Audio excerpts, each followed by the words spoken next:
ماہ صفر المصفر کا مہینہ شروع ہوا، یہ وہ مہینہ ہے جس میں آپ صلی اللہ علیہ وآلہ وسلم نے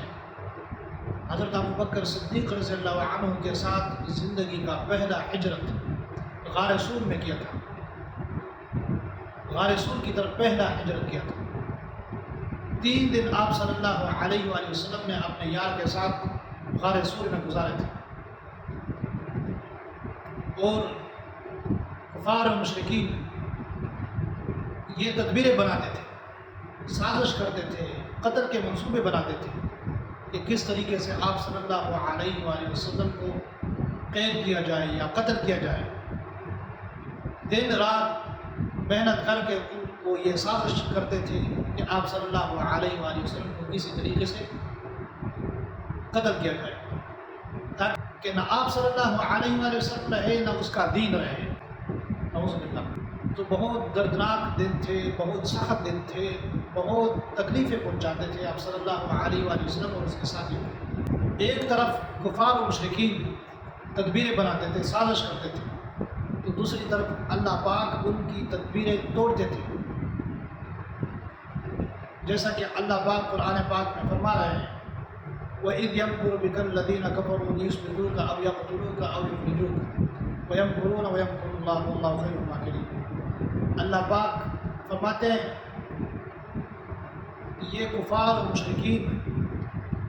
اپنی تدبیریں بنا رہے ہیں، تو دوسری طرف اللہ پاک ان کی تدبیریں توڑ رہے تھے۔ اللہ پاک فرما رہے ہیں کہ میں ہی بہتر تدبیریں کرنے والا ہوں۔ تو یہ آیات مدینہ میں نازل ہوئی، یہ واقعہ مکہ میں پیش آیا، مکہ کے قریب ایک پہاڑی تھی، وہاں پر یہ پیش آیا واقعہ۔ کچھ عرصہ کے بعد یہ آیات جب نازل ہوئی تو آپ صلی اللہ علیہ وسلم پر احسان اور نعمت یاد دلوائی، تاکہ کفار و مشرکین کو پتہ چلے کہ ایک طرف ہم سازشیں بنا رہے تھے، تدبیریں بنا رہے تھے، قتل کے منصوبے بنا رہے تھے، اللہ پاک نے کیسے وہ تدبیریں ہمارے لیے ایک ہلاکت بنائیں، وہ تدبیریں ناکام ہوئی، وہ الٹا ان کے لیے ہلاکت کا سبب بنے۔ آپ صلی اللہ علیہ وآلہ وسلم کا بول بالا ہوا، کفار و مشرکین ہلاک ہوئے، ختم ہوئے، نیست و نابود ہوئے۔ آپ صلی اللہ علیہ وآلہ وسلم کو اللہ پاک نے بلندیوں کے سطح پر پہنچا دیا اور کامیاب ہوئے۔ ان کی جتنی تدبیریں تھیں اللہ پاک نے خاک میں ملا دی۔ یعنی ایک طرف کفار و مشرکین آپ صلی اللہ علیہ وآلہ وسلم کے قتل کے منصوبے بنا رہے تھے، دوسری طرف اللہ پاک کفار و مشرکین کے قتل کے منصوبے بنا رہے تھے، اپنی تدبیریں کر رہے تھے اللہ پاک کہ آپ صلی اللہ علیہ وآلہ وسلم ان پر غالب رہے، اور اسی طرح ہوا کہ آپ صلی اللہ علیہ وآلہ وسلم ان پر غالب رہے اور کفار و مشرکین تباہ و برباد ہوئے۔